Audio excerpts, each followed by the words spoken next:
Barboza. Catteral just didn't really get going, whereas Barboza Jr. did. He was first, he was third, he was sharp. Can Harlem Eubank learn?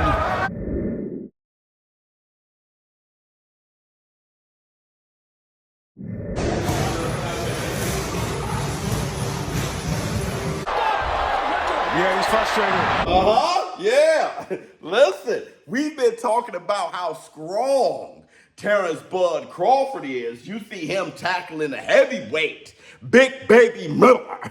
Yeah, but we haven't been talking about how strong Saul Canelo Alvarez is, and we'll talk about that in this video. Also, we're going to have to give our The Morning After review of that snooze fest last night between Jack Catterall and Harlem Eubank. And before we get into that, which I think is a perfect segue to that, I got a DM from one of you diabolical War Room members in our community. Sent me this video of Terrence Bud Crawford jogging backwards, saying ShowBizz is leaked. We all know Terrence Bud Crawford's game plan now, to run from Canelo for 12 straight rounds. And listen. That's not why he's jogging backwards. He was also jogging side to side and stuff like that. He's not planning to run from Saul Canelo Alvarez. But it's a great segue to Jack Catterall versus Harlem Eubank. Listen, that was a huge snooze fest. And His Excellency Turki Al-Sheikh stressed his opinion on X with this X post saying, forget Tom and Jerry. This is Jerry versus Jerry. This isn't boxing. Listen, this was precisely what I was afraid of. I did respond to Turki Al-Sheikh's X post by saying this is why the War Room petitioned for the no running rule, as opposed to the smaller ring size, because of intentions. Jack Catterall and Harlem Eubank obviously had no intentions to engage last night. And that's the point of the no running rule. Listen, the Jerry versus Jerry comment, which is hysterical, that is precisely what I was fearing when I thought of the no running rule. I said it here. But on top of that, what I think people aren't thinking about, they're only thinking about if the runner is dealing with a slugger. What I'm thinking about is the possibility of a runner against another runner. What two William Skulls is what I'm talking about. If you don't implement this, you guys are only thinking about the runner versus the slugger. And I'm thinking about the possible William Skull versus William Skull type of fight. Jerry versus Jerry, right? I was saying, dude, we could never get a possible Shakur Stevenson versus Devin Haney fight because the customer will see that as Jerry versus Jerry. But with the no running rule, you will give the referee that discretion to encourage the fighters to engage. Listen, I want to say this for the insecure and for the mentally unstable people out there. I want to talk about the race thing real quick, just to prove this point and drive this point home. They say that the no running rule that I'm petitioning for, that I created, is against Black American fighters. Neither Jack Catterall or Harlem Eubank are Black American fighters. Harlem Eubank is actually a UK fighter. Jack Catterall is a white UK fighter. All right. William Skull is Cuban. Ringo Diao, Cuban. Archie Sharp is white. And Devin Haney, American Black. It's really not against race. Okay, it's against the intentions to not engage. And I told you guys many times, it's also not against movement. When you look at Jack Catterall versus Harlem Eubank last night, they weren't necessarily using the entire ring. They just were excessively avoiding engagement, sitting there plotting and poking and feinting, but nothing was really going on. The best action was actually the head clash, and that isn't good. With the no running rule, you would give the referee that discretion to say, wait a minute, all right? The crowd is booing. Fans at home are falling asleep. This is bad for boxing, and this is also bad for your brand. Jack Catterall responded to His Excellency Turki Al-Sheikh's post by basically apologizing, kind of. I mean, he said something funny at the beginning, like, well, I just studied Haney and Shakur or something like that. But then he went on to say, I have to keep improving. So it's not about the styles, it's about the intentions. Case in point, Roy Jones Jr. versus Lights Out James Toney. Both of them had slick counter-punching styles, but their intentions were different because the boxing culture in the 90s, that nobody was trying to avoid engagement, which is why there was a knockdown, and that fight was very entertaining. It was entertaining then, and it's entertaining now. The culture has changed. And what I'm trying to do, what the War Room trying to do, and what His Excellency Turki Al-Sheikh is actually trying to do is to rewind the clock back to a culture where fighters weren't trying to avoid engagement. All right? I know a lot of you guys are going to be in the comments, going to miss everything I said, not comprehend about 80% of it, and then say, you want Rock'em Sock'em. So let's move on. Now, this is what I want to talk about Saul Canelo Alvarez. Let's talk about him being strong. We talk about Terrence Bud Crawford wrestling and slamming a heavyweight in Ali. No, I know Nico isn't a heavyweight. I was being sarcastic. A lot of you guys don't get my sarcasm. Fine, all right? I was actually being funny. But he did, tackle Big Baby Miller, who's a huge heavyweight. Big Baby Miller did say that he's strong. Was he strong? But listen, let's talk about Canelo Alvarez's feats of strength. Canelo Alvarez picked up Bivol in the clinch late in the fight. It was the 11th round. And look at how he lifted him and carried him. Fireman carried him. And the effortless, listen, Bivol is bigger than Canelo. He fights at a higher weight class than Canelo. And he weighs on Canelo's neck. And Canelo uses his legs, he uses his core, and then his neck itself to lift up Bivol like Bivol was a featherweight. That is a huge representation of how strong Canelo is. When you look at his workouts, you can tell why he was able to do that. All these damn neck exercises that I wouldn't dare do. Okay, that stuff looks painful. The squatting and all that stuff that he's doing is exactly why Canelo Alvarez, honestly, is a strong fighter. He tried to do it again with William Skull. William Skull shook out of it, but he is a bull. Listen, Terrence Bud Crawford is strong. He is, okay? And he understands leverage, and he understands those things because he wrestled. Honestly, very true. But Saul Canelo Alvarez is also extremely strong. Now, let me know how you feel in the comments below. We in the zone, War Room. We in the zone, War Room. Rhythm behind the jab early doors is going to be important. Tempo of the fight equally is important. We see that against Barboza. Catteral just didn't really get going, whereas Barboza Jr. did. He was first, he was third, he was sharp.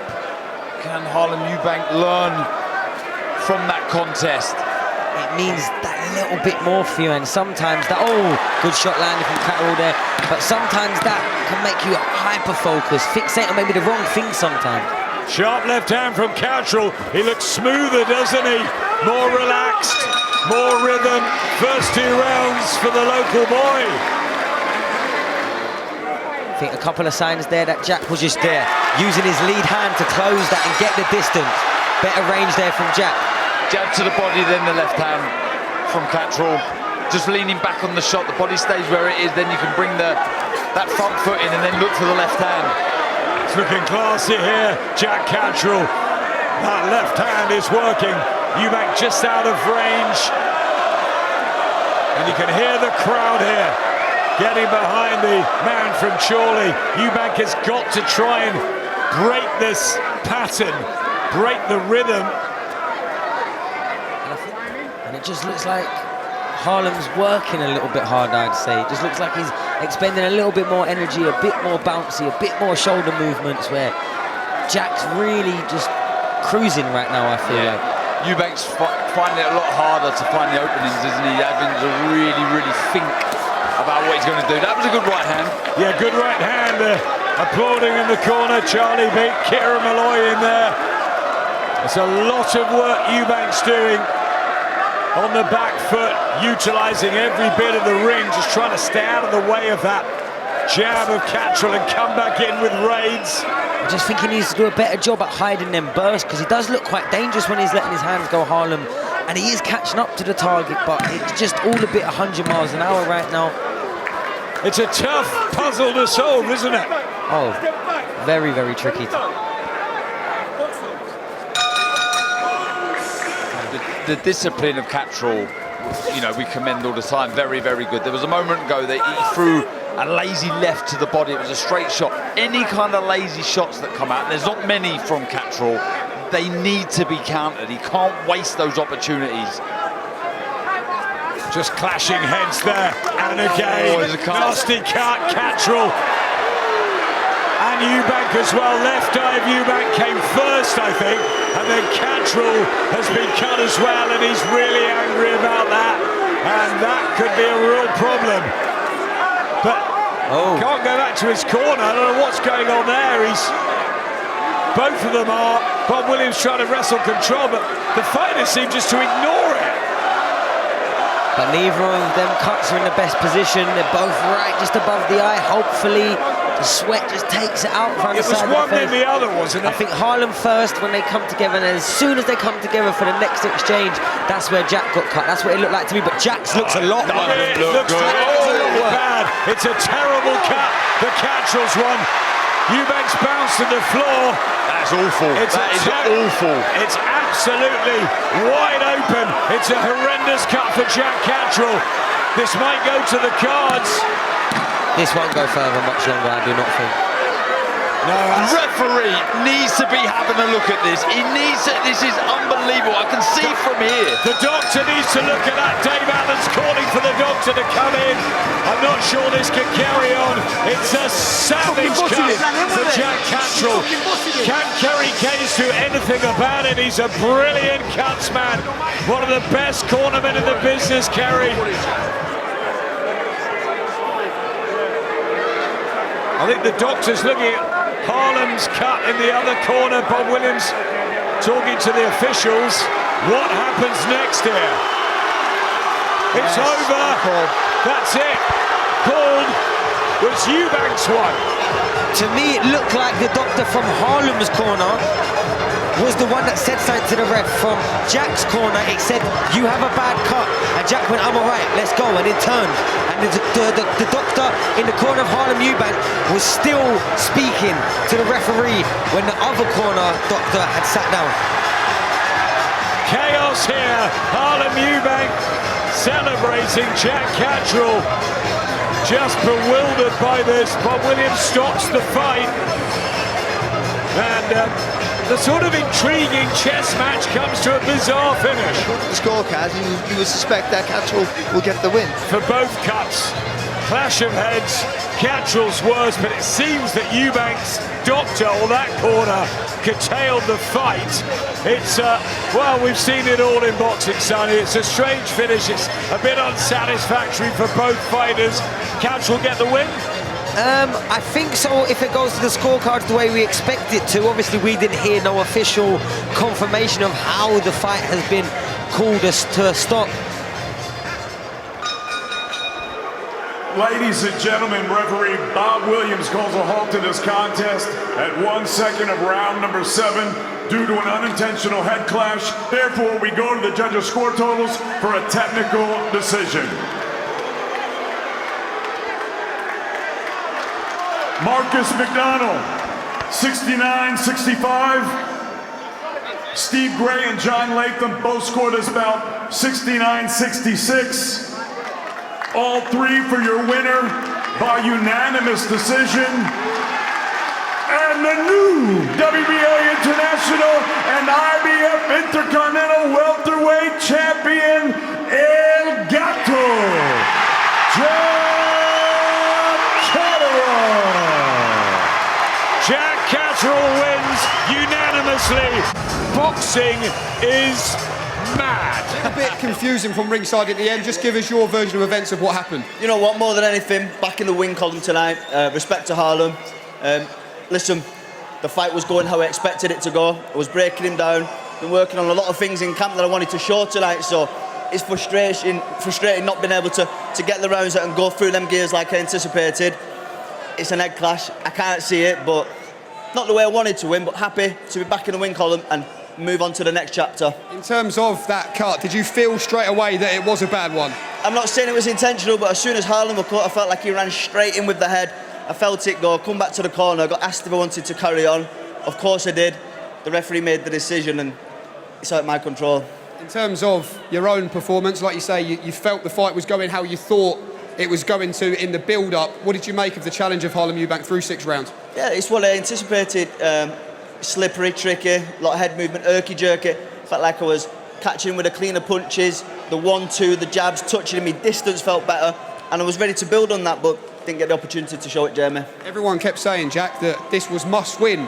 Eddie loves saying, everyone loves saying in boxing, careers on the line tonight, but how did you deal with that pressure? Did you feel extra pressure tonight? You know what, I put that pressure myself, 2 back-to-back defeats, and I said it in the week. Where do I go from there? I've got ambitions of being a world champion. I want to get back in these big fights. So I needed to win tonight, and we did that.